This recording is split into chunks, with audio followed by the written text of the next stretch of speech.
Сәлеметсіздер ме? Ана тілі оқулығындағы 62-ші сабақ заттың атын білдіретін сөздер тақырыбын өтетін боламыз. Балалар, заттың атын білдіретін сөздер кім, не, кімдер, нелер деген сұраққа жауап беретінін білдік. Олай болса, бірінші жаттығуға назар аударайық. Өлеңді оқы, жаттап ал. Қолыңды жу, қолға сабын алып, мөлдір суға салып. Жуу керек жиі, ақ көбікке малып. Жасыл қызыл ағын, қолдана бер бәрін. Жуынғанда дәйім, қолда тұрсын сабын.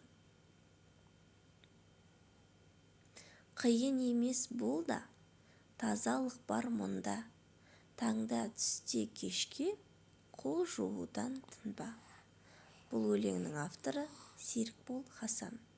Балалар, өлең не туралы? Дұрыс, өлең тазалық туралы, қолымызды үнемі жуып жүруіміз керек екен. Тазалықты үнемі сақтау үшін не істеу керек? Сабынмен, қызыл, жасыл, ақ, қандай сабын болса да, қолымыздағы түрлі микробтардан тазартады екен. Балалар, осының ішінде заттың атын білдіретін сөздер бар ма екен?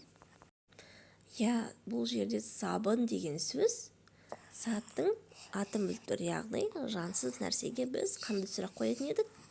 Не? Сабын. Сабын ол зат. Жақсы балалар. Олай болса, екінші жаттығуға назар аударайық. Жұмбақты көшіріп жаз, шешуін тап. Жуған киім тазарып, өзі қалды тымарып. Ол не екен? Дұрыс, сабын. Үшінші жаттығуды дәптерімізге көркем жазамыз.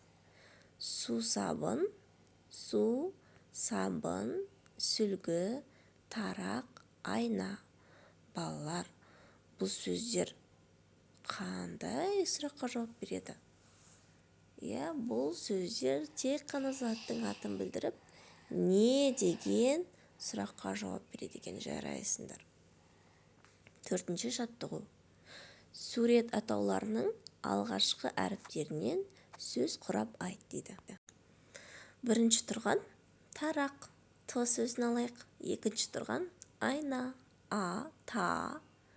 Мына жерде тұрған ракета, қазақшасы зымыран дейміз, таз, алма, а, таза, лақ дегендегі сөзде, ыдыс, қоян, қ.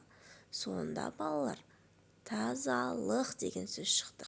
Балалар, біз үнемі мектептен, сырттан ойнап келгеннен кейін міндетті түрде беті қолымызды жууымыз керек екен.